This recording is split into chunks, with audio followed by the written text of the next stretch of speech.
man, we got a topic to talk about, and that is playing a bigger game. There's a book out there. It's by Charles Schwarzenberg or something. I read it a bunch of years ago. Something about the game. I'll try and remember it while we're talking here. But the whole idea that I want to talk about is what size swing you're going to take as an entrepreneur or as a business owner or working in a business. What size swing you're going to take.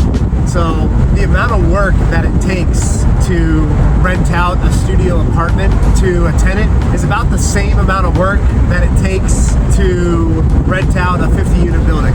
And let's do something that I've done, 40-unit building. I know from my mentors that it's the same amount of work as a 50-unit building. The work is the same. The amount of time that's spent is the same. Everybody's got a finite amount of time that they're using to perform work and to have output in their work. The size swing that you take matters a lot. And for me right now, I'm looking to take a bigger swing than I've taken in the past. It's going to look like that in real estate. About to go look at a building with a business partner, the plumbing business that I talked about on here. 25 units potentially. It's going to be the biggest swing that I've ever taken in real estate out here in Coatesville. And that church plan I was talking about. Then there's the swings in business. And that's what I was getting at with this next phase of my career. What I'm going to be focused on next, building my businesses and building a holding company of businesses. That's going to be a bigger swing. We're looking to acquire probably 3 businesses in our first fund that could do upwards of 25 million in revenue per year within 5 years. That's what we're going to try and target. Yeah, it's a bigger swing. It's the biggest swing I've ever taken. So I'm a big fan of using small swings to learn, but I'm also a big fan of pushing yourself. Push yourself to take a bigger swing. Push yourself out of your comfort zone and protect your downside. Protect your neck. You don't want to get choked out by debt or by an overwhelming amount of work or by tasks that are bigger than you know how to handle.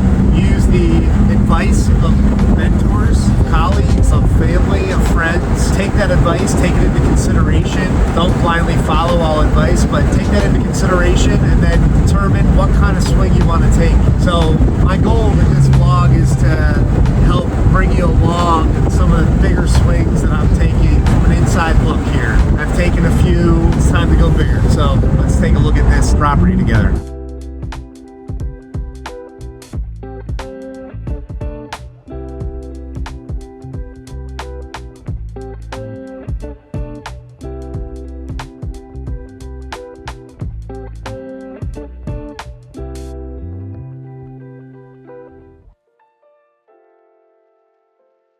All right, so tell me what you're thinking here for this thing. So this is the school plan. First floor, we've got front entrance into an office with the double stairwell off to either side.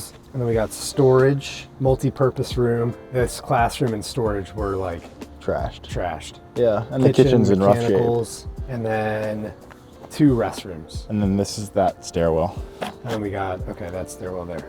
So that's our first floor. It's a gym or it's going to be a after school thing? What do you think the first floor is? I think a school for sure. I think that will fly with the city. I like Emmanuel Church Christian School? That's what Nathan's vision is. I think like maybe 2 classrooms here, like shorten this wall up a little bit. 2 classrooms there. Like the hallway wider. Yeah. The main meeting area, assembly area. Yeah. Better. And then probably even enlarge like the kitchen to be able to facilitate.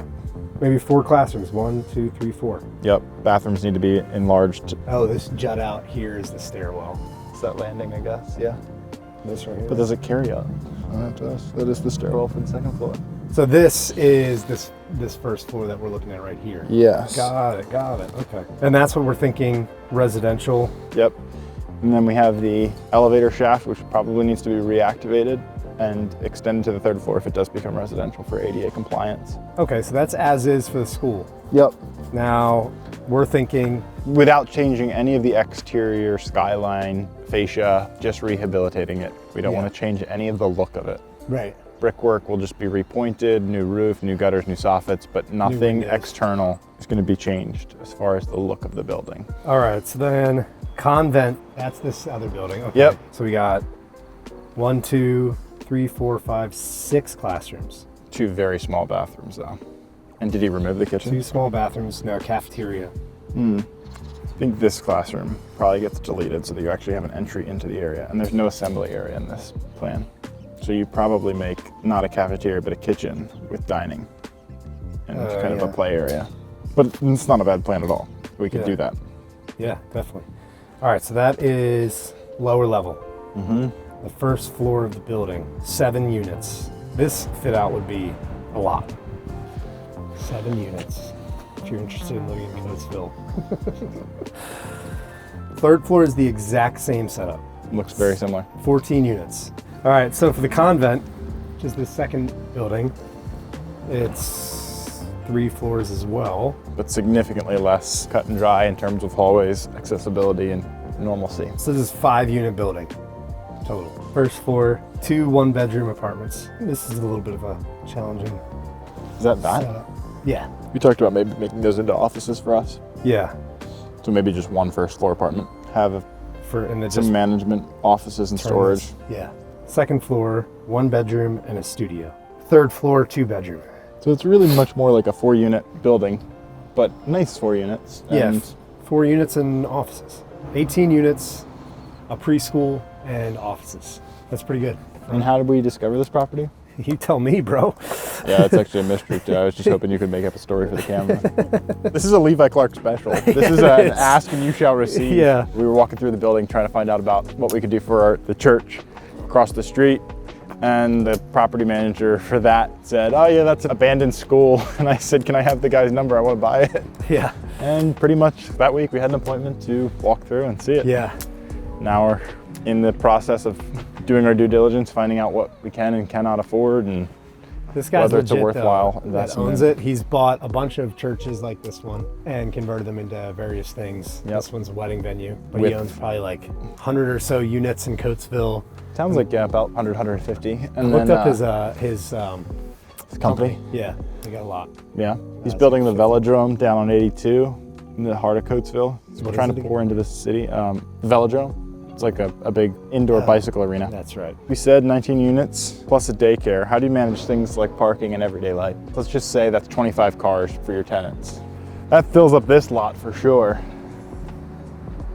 And what do you do for the daycare? Are we talking about a parking garage or really early on? Parking garage here. Oh, dude, I don't know if the city's gonna be good with that. I doubt it. Yeah. But we already have a problem. Yeah. Yeah, I mean, it's 30 spots. I mean, I think it's a good idea. We got to create parking here. This could be like 5, 6 spots right here. And like the big thing with the preschool is people aren't going to park here for the day. Not only the staff are. Is we just need like a good Drop-off circuit. pickup. Is I that- do feel like the only entrance in and out of the preschool is in the front, Which is okay for safety reasons. They Yeah. have the fire exit there. Yeah, and then residential in the back. I feel like we want that separated as much as possible. I definitely agree. We're gonna need a lawyer, dude. We're gonna have to put a lawyer on retainer.